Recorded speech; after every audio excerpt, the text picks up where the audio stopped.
నమస్తే ఆంధ్రప్రదేశ్. ఓబులాపురం మైనింగ్ కంపెనీకి గనుల లీజు, గనుల యొక్క అక్రమ తవ్వకాల మీద నిన్న రాష్ట్ర శాసనసభ అట్టుడిగిపోయింది. సభాసంఘం వేయాలి అని విపక్షాలు ఎంత పట్టుపట్టినా ప్రభుత్వం దానికి అంగీకరించలేదు. దీనితోటి వచ్చినటువంటి గందరగోళంతో 80 మంది సభ్యుల్ని ఒక రోజు మొత్తం అంతా సస్పెండ్ చేయడం జరిగింది. అసలు ఈ వ్యవహారం యొక్క పూర్వాపరాలు ఏంటి, ఇందులో ఉన్నటువంటి ఆరోపణలు ఏంటి, నిజానిజాలేంటి అనే విషయం మీద ఇవాళ దృష్టి సారిద్దాం. ఇవాళ చర్చలో పాల్గొనడానికి రాష్ట్ర కాంగ్రెస్ అధికార ప్రతినిధి doctor N Tulasireddy, Telugu Desam party వరిష్ఠ నాయకులు మాజీ మంత్రి శ్రీకాళహస్తి శాసనసభ్యులు శ్రీ బొజ్జల గోపాలకృష్ణారెడ్డి మనతో ఉన్నారు.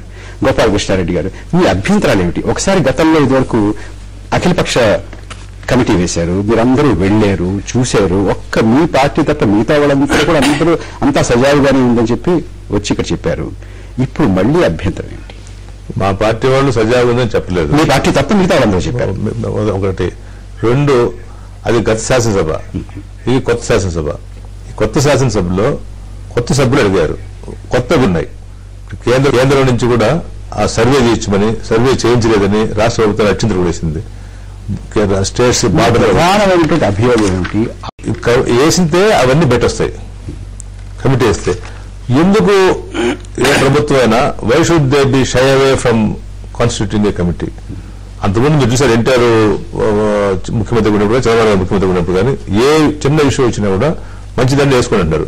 ఏంటంటే విషయం, ఒక హౌస్ లో టయాన్ని వృధా చేయకుండా హౌస్ ని రిప్రజెంట్ చేయాలంటే, దీని విషయాలు తెలుసుకోవాలంటే మొత్తం హౌస్ అంతా దీన్ని 1 రోజు 2 రోజులు 3 రోజులు డిస్కస్ చేయడం కాబట్టి ఒక కమిటీ వేసుకుంటే అన్ని పార్టీలు గోపాలకృష్ణ గారు, కమిటీ వేయడానికి ప్రైమా ఫేసి ఏదైనా ఉండాలి కదా. మీ ప్రధానమైనటువంటి అభియోగం ఏమిటి, ఆరోపణ ఏమిటి? ఇప్పుడు ఆయన మైనింగ్ చేసేటప్పుడు పక్క రాష్ట్రాల్లోంచి ఈ రాష్ట్రంలోంచి మైనింగ్ సంబంధం ఇచ్చిన ఏరియా కాకుండా మిగతా ఏరియాల్లో అవన్నీ కూడా మాన్యుమెంట్స్ కూడా, టెంపుల్స్ కూడా, స్ట్రక్చర్స్ కూడా కొట్టేసి చేస్తున్నాడు, కొల్లగొట్టేస్తున్నాడు సంపదని అని చెప్పేసి అభియోగం మొదటి నుంచి ఉన్నది.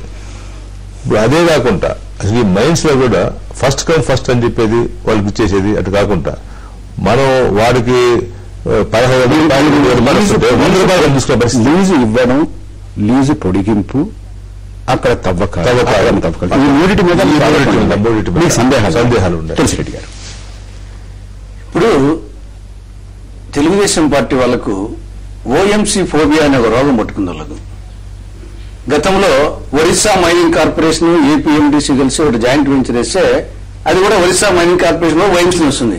దాంట్లో ఓఎంసీ అంటానే అప్పుడు కూడా ఈ ఓఎంసీ అని ఓబులాపురం మైనింగ్ కంపెనీ అనుకుని చూడు 2 గుమ్మక్కాయ జాయింట్ వెంచర్ వేశారని చెప్పేసి, అంటే ఏమీ ఆలోచించకుండా రాజకీయ బురదలుడు ఆరోపణలు తప్పని చేసి వీళ్ళకి ఏం పని లేదు.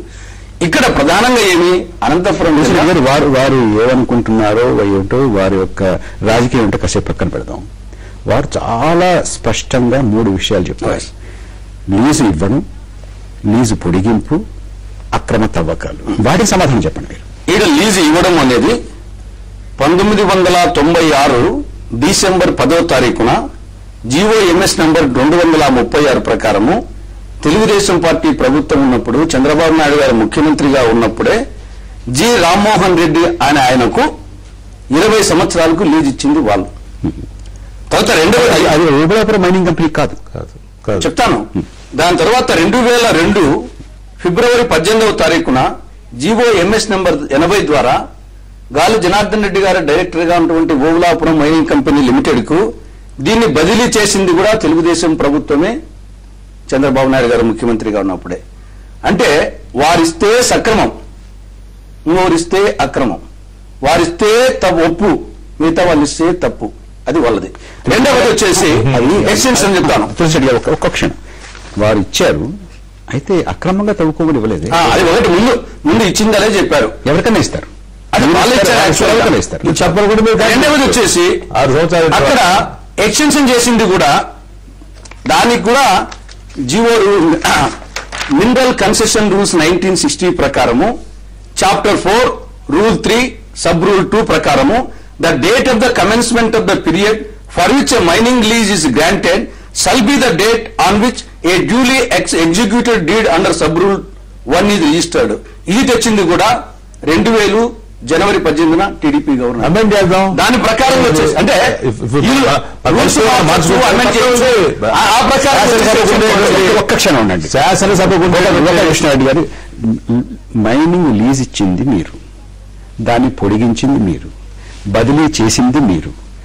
ఎప్పుడైతే తవ్వకం మొదలు పెడతారో అప్పటి నుంచి దాన్ని మీరు ఎఫెక్ట్ లోకి తీసుకోవాలి అని చెప్పి జీవో ఇచ్చింది కూడా మీరే కదా. మరి ఇప్పుడు మీరు అభ్యంతరం ఏంటి? ఆపరేషన్ ఓఎంసీ ఆకర్షణలో ఉన్నారు వీళ్ళు. నాకు ఫోబియా కాదు, వీళ్ళకి ఆపరేషన్ ఆకర్ష ఓఎంసీలో ఉన్నారు. లీజ్ ఇచ్చింది మీరే కదా. వాస్తవంగా లీజ్ ఇచ్చింది మీరే కదా.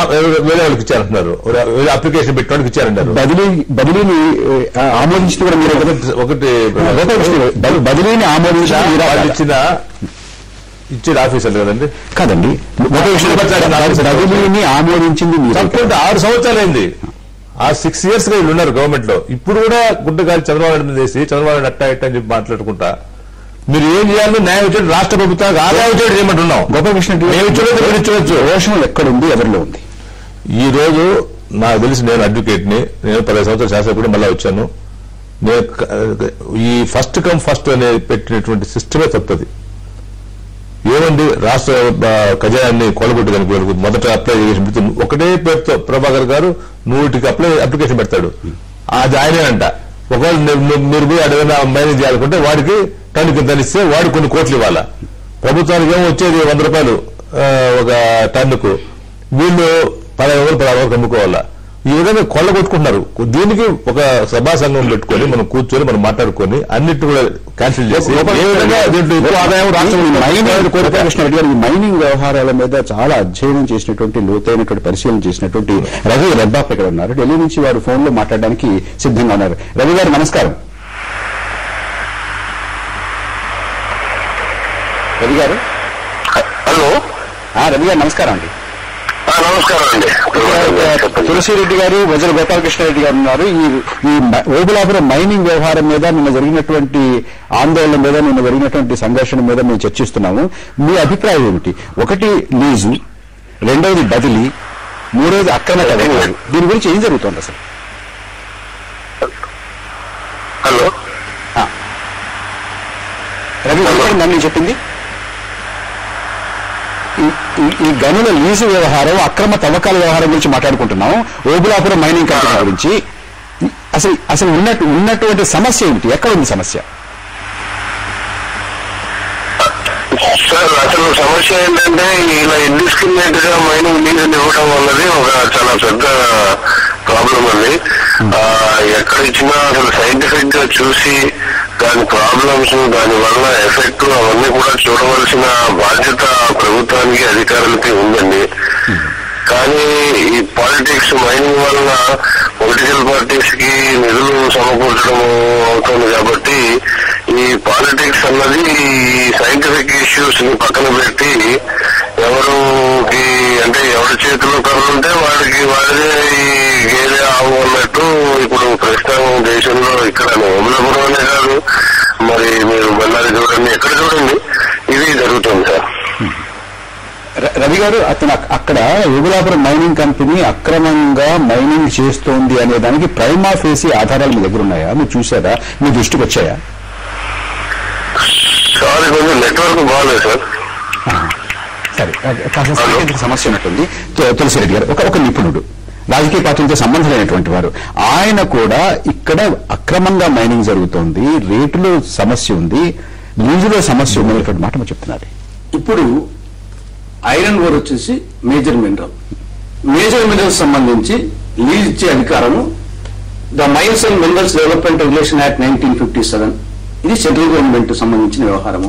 ఇది కూడా యూపీఏ గవర్నమెంట్ వచ్చినటువంటి యాక్ట్ కాదు, 1957. దాని తర్వాత ఆ ప్రకారంగా లీజ్ ఇచ్చారు. ఇక్కడ మీరు చెప్పినట్లు అక్కడ 4 కంపెనీలు ఉన్నాయి. ఒకటేమో ఓఎంసీ, రెండవదేమో బిఐఓపి అంటే Bellary iron ores private limited, Y మహేశ్వరప్పది, ఏఎంసీ అనంతపురం మైనింగ్ కంపెనీ. వీటికి అక్కడ 197 హెక్టార్స్ లో డి హీరేలాల్ మండలంలో అక్కడ ఓబులాపురము, సిద్ధాపురము, మల్పనగుడి ఆ ఏరియాలో ఉంది. ఒక్క ప్రశ్నకి సూటిగా సమాధానం చెప్పండి. అక్రమంగా, అధికారం లేకుండా, అర్హత లేకుండా పరిధి దాటి మైనింగ్ ఓబులాపురం మైనింగ్ కంపెనీ చేస్తోందా లేదా? లేదు లేదు అనే దానికి 3 విధాలుగా, 1 చట్టసభలు, 2 న్యాయస్థానము, 3 ఎగ్జిక్యూటివ్. భారత రాజ్యాంగం ప్రకారము చట్టసభలకు సంబంధించి ఈ ఇష్యూ మీద ఒక్కసారి కాదు అనేక సార్లు చర్చ జరిగింది. ఒకసారి పల్లె రఘునాథ్ రెడ్డి గారు శాసనమండలిలో క్వశ్చన్ వేసే చర్చ జరిగింది. ఒకసారి నాగం జనార్దన్ రెడ్డి గారు అసెంబ్లీలో వేసే క్వశ్చన్ వేసే చర్చ జరిగింది. ఆయన ఇప్పుడు సవాల్ చేస్తున్నారు. చెప్తున్నాను అదే, నేను రాజకీయాల నుంచి శాశ్వతంగా తప్పుకుంటాను. ఆయన చెప్పింది ఏమి? అక్రమ ఏ విధంగా అక్రమం అనేది ఎక్స్టెన్షన్ చేసింది దాని మీద. ఎక్స్టెన్షన్ వచ్చేసి నేను ముందే చదివి చెప్పాను. ఏ రూల్స్ ప్రకారము ఎవరు చేసింది ఆ ఎక్స్టెన్షన్ కూడా, ఆ రూల్స్ ఇచ్చింది కూడా వాళ్ళని చెప్పి చెప్పాను. అవేం వచ్చేసి దాని ప్రకారం ఇమీడియట్ గా రాజీనామా చేయాలి. ఆయన మనం పొడిగింపు గురించి మాట్లాడుకోవాలి. అలాగే అక్కడ సభా సంఘం గురించి మాట్లాడుకుందాం. తెలుసు అది మాట్లాడుకునే ముందు కొంచెం లోతుగా వెళ్లే ముందు ఒక్క చిన్న విరామం తీసుకుందాం.